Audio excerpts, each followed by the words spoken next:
Bwana asifiwe. My name is Fidelis Mutua, nimeokoka. Yesu ni Bwana katika maisha yangu. Nashukuru kwamba tumekutana siku ya leo ili tuweze kuzungumza neno la Mungu pamoja. Nahudumu katika kanisa la AIC Musine. Ipo mahali nilipo siku ya leo nyakati kama hizi. Nashukuru Mungu. Na kama bado hujasubscribe to this channel, tafadhali na kuomba that you may subscribe. Tuendelee kubarikiwa pamoja. Today I want to read in the book of Genesis chapter number 45 verses 1 up to 5. The Bible says, "Then Joseph could no longer control himself before all his attendants, and he cried out, 'Have everyone leave my presence.' So there was no one with Joseph when he made himself known to his brothers. And he wept so loudly that the Egyptians heard him, and Pharaoh's household heard about it. Joseph said to his brothers, 'I am Joseph. Is my father still living?' But his brothers were not able to answer him because they were terrified at his presence. Then Joseph said to his brothers, 'Come close to me.' When they had done so, he said, 'I am your brother Joseph, the one you sold into Egypt.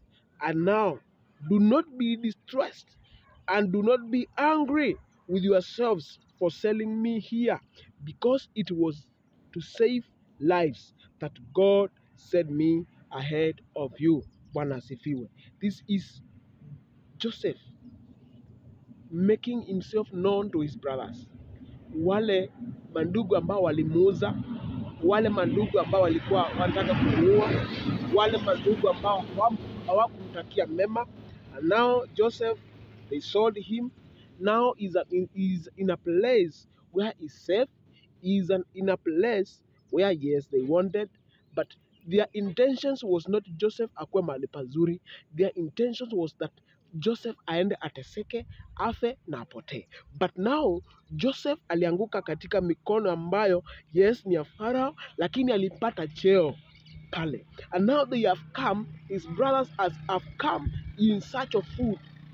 Nchi kwao kuna ukame, kumekauka, hakuna kitu anaweza wakakula. Now they have come so that they may find some food, wakule na wapeleke huko kwao. And Joseph noticed them. And now he ordered, let everybody clear my presence. Tokeni hapa muende. So because he wanted to have some time with his brothers, he noticed these are my real brothers. They have come. And now he didn't want to make himself known to them while the Egyptians were there. So he cleared out the Egyptians, and now he started to let himself known to his brothers. And now he said, Joseph said to his brothers, "I am Joseph.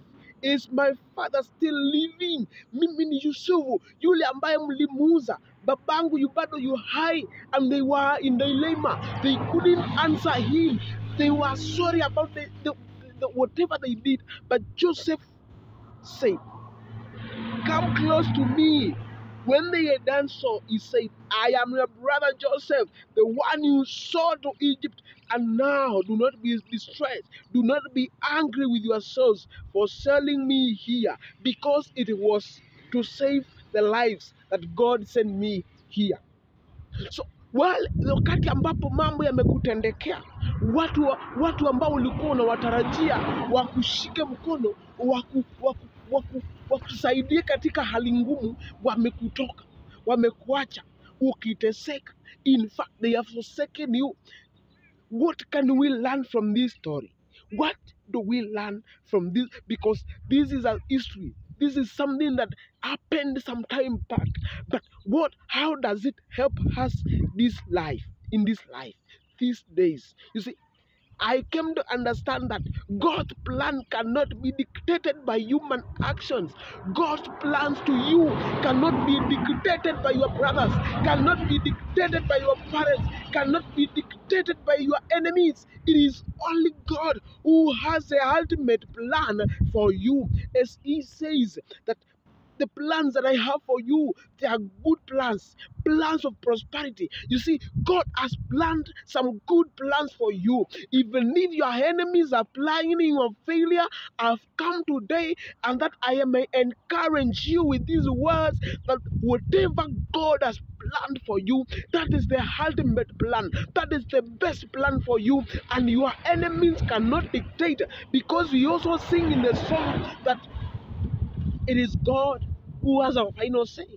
My final say comes from the Lord. Point number 2 is that enemies may plan evil things to you, but God will always plan something good. Bwana asifiwe sana. Amaida makuno kovange amando maima ukomina. But the best plan comes from the Lord. The plan to prosper you comes from the Lord. The plan to give you hope comes from the Lord. It is only God who has a better plan for you. Why do you keep leaning on your friends who can leave you empty? Why do you keep on trusting men who are just but ni kazi tu ya mikono ya Mungu? Let us trust upon the Lord. He has the ultimate plan for us. Jeremiah 29:11. It is God who plans something good for us. Then the last but not the least, learn to forgive others. You see, nowadays we don't forgive. Many of the Christians don't forgive. Una shida umefungilia hapo kwa moyo. Oh, ni wewe ulinifanya. Oh, ni wewe ulifanya ni. Oh, ni wewe ulifanya. Oh, I cannot forgive you. Oh, even yani tunafungia watu. Let me tell you, the moment you are not forgiving, how do you expect God to forgive you? We usually pray in prayers, forgive us as we forgive those who sin against us. So therefore, we have to forgive others so that God may forgive us. You see, Joseph hakufungia yale mambo ambayo alimtendea, alikuwa anayaona. Aliona wakimweka kwa kwenye shimo, aliona wakimuuza, but Joseph hakufungia hilo. Yusuf alisema, it's okay. Don't be dismayed because you sold me here, but this is God. You see, many of the things happen to bring something good for us. Therefore, yale mambo ambayo unayapitia, pengine watu wamekutenga, pengine watu wanakuchukia, pengine ndugu zako hata wanakuchukia. Nimekuja nikutia moyo siku ya leo. It is only God who has an ultimate plan for us. It is only God who thinks positive for us. It is only God who wants us to be in a better place. It is only God who plans for something good when our enemies are planning our failure. Si Bwana akubariki, awe nawe na akutie moyo katika changamoto zote, katika kila hali yote ambayo ni ngumu, hali yote ya kutengwa. Bwana yupo, atasimama nawe katika hali ngumu. Bwana awe nawe na atubariki sote. Na tukaombe. Baba, katika jina la Yesu Kristo tunakushukuru kwa wakati kama huu ambao umetupa mimi na mtazamaji wangu, tunakushukuru. Na hivyo Bwana tunakuomba ili ukatushike mkono, ukatutie moyo katika changamoto zote za maisha. Bwana tunakuomba usimame nasi. Hata ndugu zetu watakapotutenga, Bwana usitutenge nasi. Kwa jina la Yesu Kristo tumeomba na kuamini. Amen. God bless you. God be with you. Don't forget, like, share, and subscribe. Amen.